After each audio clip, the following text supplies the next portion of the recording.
صبر کا نمبر کیا ہے بھائی؟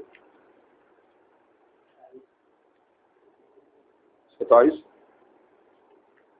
اللہم صلی علی سیدنا محمد۔ 9 اگست بروز اتوار، بیضاوی شریف کا سبق نمبر 27، اور آج ہم لفظ عبادت اور استعانت کے بارے میں پڑھ رہے ہیں۔ قاضی بیضاوی صاحب رحمۃ اللہ علیہ فرماتے ہیں والعبادت اقصی غایت الخضوع والتذلل، یہ عبادت کا وہ معنی کر رہے ہیں کہ خضوع کی غایت کی انتہا، اقصی توزیل کا صیغہ ہے، تذلل،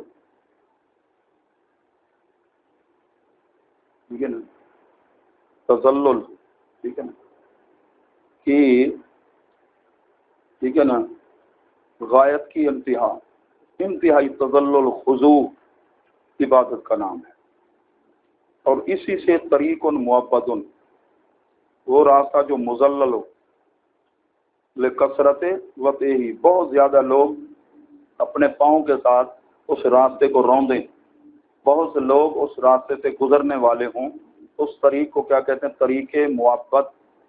اور ایک کپڑا ہوتا ہے کثرت استعمال کی وجہ سے، ٹھیک ہے نا جی، تو اس کو کہتے ہیں ثوب ذو عبدہ، بہت سخت ہو گیا ہو کپڑا، اس لیے یہ عبادت کا لفظ نہیں استعمال ہوتا الا فی الخضوع للہ، مگر اللہ کے لیے عاجزی کرنے کی عبادت کا، یعنی ہم عبادت کس کی کریں گے؟ اللہ کی، اللہ کے علاوہ اور کسی کی عبادت نہیں۔ آگے استعانت اور معونت، مدد کی قسمیں، وَإِيَّاكَ نَسْتَعِينُ، نستعین بنائے استعانت سے، باب استفعال ہے، اصلی مادہ کیا ہے؟ عین و نون۔ استعانت کا معنی طلب المعونت، مدد کو طلب کرنا۔ اس کی پھر تقسیم کرتے ہیں 2 قسمیں، یا تو ضروری یا غیر ضروری۔ ضروری کی تعریف کرتے ہیں اب۔ معونت ضروری کس کو کہتے ہیں؟ کہ اس کے بغیر فعل کا حصول نہ ہو سکے، لا یتعطا، ٹھیک ہے نا جی، فعل دونہ، اس کے بغیر فعل کا حصول نہ ہو سکے، جس طرح کا اقتدار فاعل کا قادر ہونا۔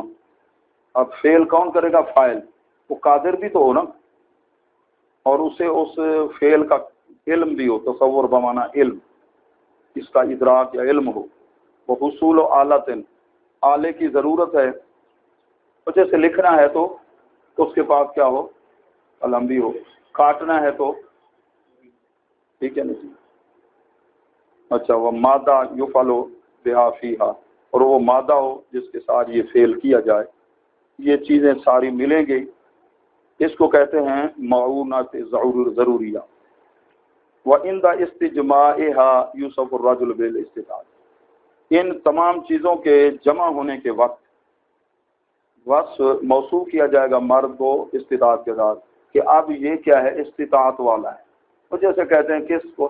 صاحب استطاعت پر ہوتے ہیں نا حج، ٹھیک ہے نا جی، صحت بھی آگے، راستہ وہ بھی ٹھیک ہو، پیسے بھی ادھر گھر پہ دے کر جائے، وہاں کا خرچہ، ٹھیک ہے نا، صاحب استطاعت۔ ایک صاحب نصاب ہوتا ہے زکوٰۃ کے لیے، اس کی شرائط، تو یہ کسی کو مکلف بنایا جاتا ہے کہ صاحب استطاعت، اس کے لیے بھی یہ چیزیں ہوتی ہیں۔ تو اب صحیح ہے کہ ان یکلف بالفعل، اس کو اس فعل کا مکلف بنایا جائے، فعل کا مکلف بنایا جائے۔ غیر ضروری معونت کس کو کہتے ہیں؟ کہ ان اسباب اور وسائل کے بغیر بھی وہ فعل ہو تو سکتا ہے، لیکن ان اسباب جو غیر ضروری ہیں، ان کے آ جانے سے وہ فعل کام کو سر انجام دینے میں وقت تھوڑا لگے گا، آسانی ہو۔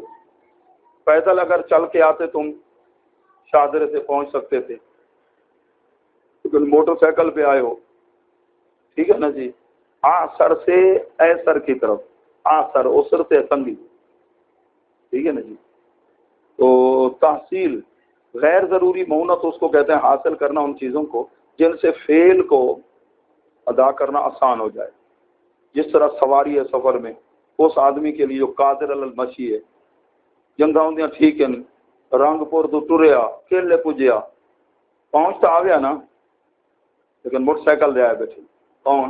یوسف۔ یا فائل کو قریب کر دے الی الفعل اور اس کو اس پر وہ برانگیختہ کرے، یہ قسم اس پر صحت تکلیف کا دار و مدار نہیں ہے مکلف بنانے کا، ٹھیک ہے نا؟ مکلف بنانے کی وہ پہلی چیزیں تھیں۔ مراد ادھر جو ہے طلب معونت فی المہمات کلہا، تمام مصیبتوں کے اندر، یا پھر اذا مراد ہے عبادات کے ادا کرنے میں، جو عبادات کے کام ہے نا، تو ہم اللہ تعالیٰ سے کیا عرض کرتے ہیں کہ ایاک نعبد و ایاک نستعین، تو اس سے استعانت کرتے ہیں۔ نماز ہے، عبادات کے یا دنیا کی جتنی مشکلات ہیں اس کے اندر ہے اللہ، تو اس سے مدد مانگتے ہیں، تو حقیقی مستعان ہے۔ اب آگے جو سبق ہے وہ کہ ضمیر مستقل فی الفعلین، کہ نماز پڑھنے والا ہے، ٹھیک ہے نا، عبادت کا کام کرنے والا ہے، وہ اکیلا بھی ہو تو پھر بھی وہ کیا کر رہا ہے؟ مدد اللہ سے مانگ رہا ہے، تو پھر بھی وہ کیا کر رہا ہے؟ نستعین ہو، اللہ کی عبادت کر رہا ہے اکیلا ہے، نعبدو کہہ رہا ہے، نعبدو تو جمع کا صیغہ ہے، جمع تو اہل عرب کے نزدیک 3 سے شروع ہوتی ہے نا، ٹھیک ہے نا، 3 سے شروع ہوتی ہے، تو ادھر وہ اکیلا ہے پھر بھی نعبدو، مدد مانگ رہا ہے اکیلا پھر بھی نستعین ہو، اس کی کیا وجہ ہے؟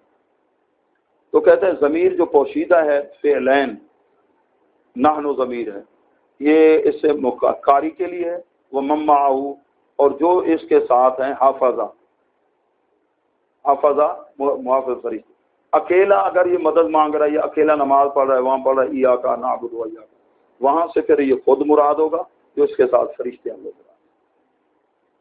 فرشتوں کو بھی ساتھ ملا۔ نمبر 2، یا جماعت سے نماز پڑھ رہا ہے تو پھر ایاک نعبد و ایاک نستعین سے مراد کیا ہوگا؟ یہ حاضرین جو جماعت ہے مقتدی، یہ بھی شامل ہیں، اور یہ ٹھیک ہے۔ یا نماز کے باہر ہے تو پھر سارے موحدین اللہ سے مدد مانگ رہا ہے، ٹھیک ہے نا، سب موحدین کو، تو ادراجہ اس نے اپنی عبادت کو ان کی عبادت کے تضاعیف، ٹھیک ہے نا، ان کے گوشوں اور اس کے اندر شامل کر لیا۔ خالط حاجتہ، مدد مانگ رہا ہے اپنی حاجت کو ان کی حاجتوں کے ساتھ ملا دیا، کیوں؟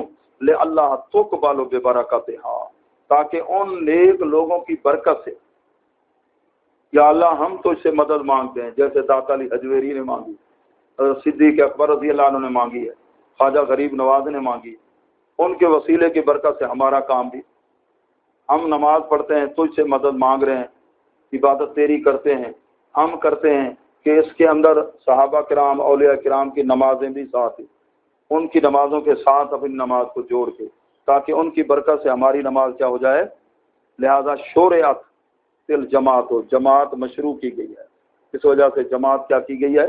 مشروع۔ اصل جو کامل نماز ہے وہ جماعت کے ساتھ ہے، بغیر جماعت کے یہ ناقص ہے، سمجھے ہو نا؟ جبریل علیہ السلام حضور علیہ السلام کی بارگاہ میں حاضر ہوئے تو 2 دن جماعت کرائی تھی نماز کی، 5 نمازیں اول وقت میں، پھر دوسرے دن جو نمازیں تھیں ہر نماز آخری وقت، یہ ٹائم کے بارے میں بتایا گیا۔ تو نماز اصل میں مشروع ہوئی ہے کس کے ساتھ؟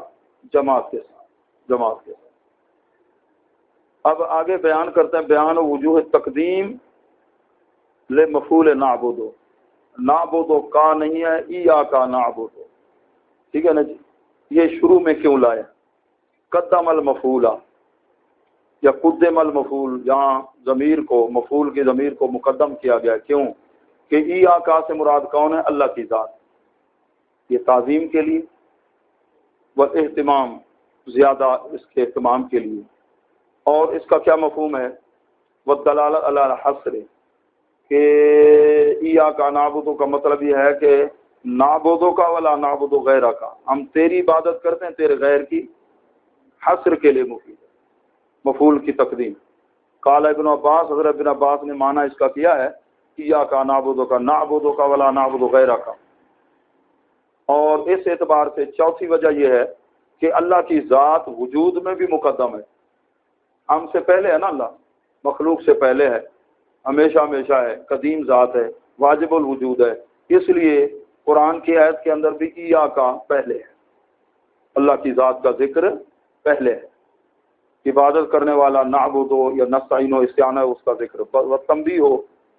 اور اس طرف بھی یہ تنبیہ ہے کہ عابد کی توجہ پہلے تو معبود پہ ہونی چاہیے، ایاک نعبد، پھر عبادت کی طرف، پہلے اللہ کی ذات پر توجہ، ان یکون نظرہ، اس کی نظر و معبود کی طرف، اولا بالذات، ومن ہو، پھر وہاں سے عبادت کی طرف، لا من حیث انہا عبادت، یہ نہ سمجھے کہ یہ عبادت جی میں کر رہا ہوں، اپنا کمال نہ سمجھے، بلکہ یہ سمجھے کہ اللہ تعالیٰ نے توفیق دیا ہے، کرم نوازی، اس حیثیت سے انہا نسبت شریفت، یہ عبادت، یہ نماز، اس کی نسبت اللہ کی طرف ہے، بڑی عظیم نسبت ہے، وہ وسیلۃ وصلۃ سنیۃ، اعلیٰ وسیلہ ہے، بینہ و بین الحق، اللہ اور اس کے درمیان، فإن العارف انما حق حصولہ، تو اللہ کا جو عارف بندہ ہے اس کا وصول ثابت ہوتا ہے جس وقت کہ وہ اللہ کی بارگاہ میں وہ کیا ہو جاتا ہے، جناب قدس کے اندر کیا ہوتا ہے، مستغرق ہو جاتا ہے، غاب اما ادا ہو، اللہ کے سوا جو کچھ اس کے دل و دماغ سے غاب، اور طرف دھیان نہیں، حتیٰ کہ لا یلاحظ نفسہ، اسے وہ اپنا بھی لحاظ، اپنی طرف بھی اس کی توجہ نہیں تھی، ولا حال من احوالہا، نہ اپنے نفس کے احوال میں سے کسی حال کی طرف اس کی توجہ ہوتی ہے، مگر من حیث انہا ملاحظۃ لہ، ٹھیک ہے نا، اللہ کی بارگاہ میں اس کی توجہ منتصبۃ، اللہ کی طرف ہی منسوب۔ اس لیے فضیلت دی گئی اس قول کو، کہ ایک قول تو ہے حضور علیہ السلام کا، ایک قول ہے حضرت موسیٰ علیہ السلام کا، ٹھیک ہے نا، یہ دو قول ہیں۔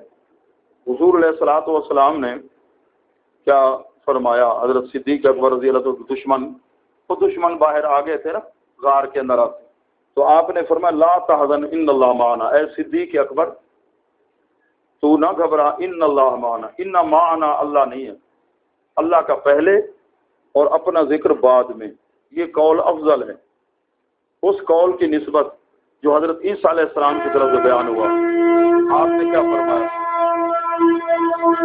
ان معی ربی، رب کا ذکر بعد میں، اپنا ذکر پہلے، بے شک میرے ساتھ میرا رب ہے، ان قریب وہ مجھے ہدایت دے گا، راستہ آگے ہجرت کے لیے آپ کو۔ تو پھر فرماتے ہیں کہ ایاک نعبد و ایاک نستعین، پہلے آگے نے ایاک کی ضمیر مفعول کی، پھر اس کے بعد دوبارہ نستعین سے پہلے دوبارہ ضمیر ہے، ضمیر کا تکرار ہوا للتنصیص، ہے صراحت واضح کرنے کے لیے، الا انہ المستعان بہ، کہ مستعان بھی اللہ کی ذات ہے، لا غیر، کوئی اور جس سے استعانت کرو گے، مدد مانگو گے، وہ اللہ کی ذات ہے وہ۔ اب آگے جو موضوع چل رہا ہے وہ بیان فرما رہے ہیں کہ عبادت کا ذکر پہلے ہے، استعانت کا ذکر بعد میں۔ اس کی وجہ کیا ہے، عبادت کا ذکر پہلے، استعانت کا ذکر اللہ تعالیٰ کی عطا کردہ توفیق سے انشاءاللہ پھر اس کو پڑھیں گے۔ ہاں، جس طرح کے پہلے گفٹ دو